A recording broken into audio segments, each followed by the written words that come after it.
নমস্কার বন্ধুরা, দীপাস কিচেনে আপনাদের সবাইকে স্বাগত। আজকে আমি চিকেন তন্দুরি নিয়ে এসেছি। তো তার জন্য এটার মধ্যে আমি নুন মাখিয়ে নেবো, একটু লেবু মাখিয়ে 1 ঘন্টা মতো আমি রেখে দেব।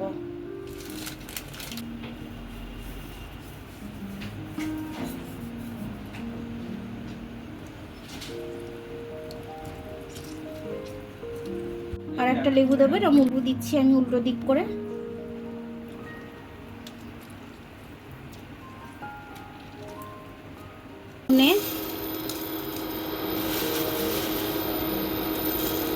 একটু গোলমরিচ, জিরে, এটা আমি শুকনো কড়ায় ভেজে নেব, নিয়ে পুড়িয়ে নেব। একটা সুন্দর গন্ধ আসছে, ততক্ষণ অবধি আমি এটাকে ভাজবো।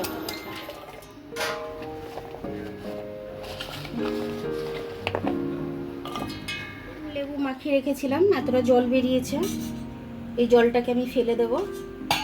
আদা রসুন বাটাটা দিয়ে দেবো এর মধ্যে।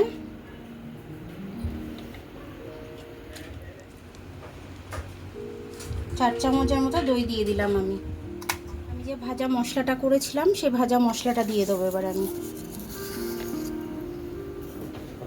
লঙ্কা দিয়ে দিচ্ছি কালারের জন্য, এর মধ্যে একটু চাট মশলা দিয়ে দিচ্ছি,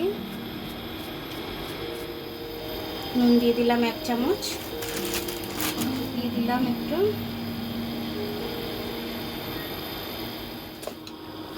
লাল লঙ্কা দিয়ে দিলাম, একটু কাশ্মীরি লঙ্কা দিয়ে দিলাম, অল্প করে একটু বেসন দিয়ে দিলাম।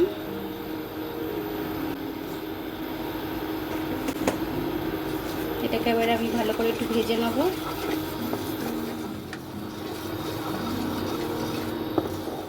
এবার মাংসটাকে আমি ভালো করে মাখিয়ে নেব, চেরা চেরার মধ্যে দিয়ে যাতে ঢুকে যায় মশলাটা খুব ভালো করে। এবার আমি এটাকে দিয়ে দেবো যেটা ভেজে রেখেছিলাম।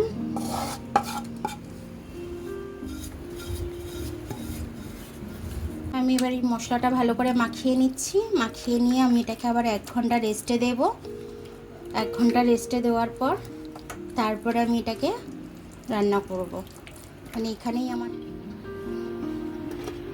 খুব সুন্দর করে এটাকে আমি চাপা দিয়ে দেব। এবার আমি 1 ঘন্টা বাদে ফিরে এলাম। আমার মাংসটা খুব সুন্দরভাবে এটা সফট হয়ে গেছে। এতে তো অয়েল দেওয়াই ছিল, আমি আর অয়েল দেব না।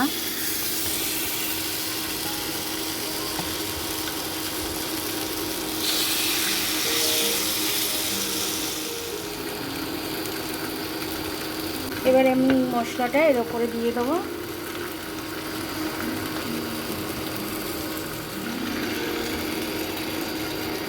এটা ধিমি আছে আমি হতে দেব। মশলাটা যা ছিল আমি সব দিয়ে দিলাম, মাংসটাও এটার মধ্যে ধরিয়ে দিলাম। 15 মিনিট আমি এরকম ধিমি আছে হতে দেব। 15 মিনিট বাদে আমি আবার আপনাদের দেখাচ্ছি। 15 মিনিট পর আমি ঢাকনাটা খুলছি। এবার আমি এটাকে উল্টে দেব।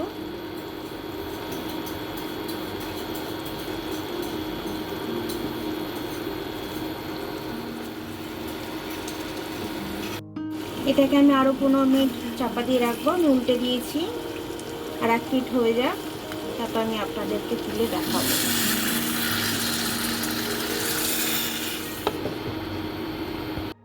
বন্ধুরা আমার হয়ে গেছে এটা, এপিট উপিট দুপিটি আমার সেদ্ধ হয়ে গেছে। আমি নামিয়ে আপনাদের দেখাচ্ছি। দেখুন বন্ধুরা, আমার তন্দুরি চিকেনটা রেডি হয়ে গেছে, পুরো রেস্টুরেন্ট স্টাইলের মতো হয়েছে। এটা মুখে দিলেই মিলিয়ে যাবে। দেখুন আমি ছিঁড়ে দেখাচ্ছি, এখান থেকে মাংস একদম ছিঁড়ে যাচ্ছে।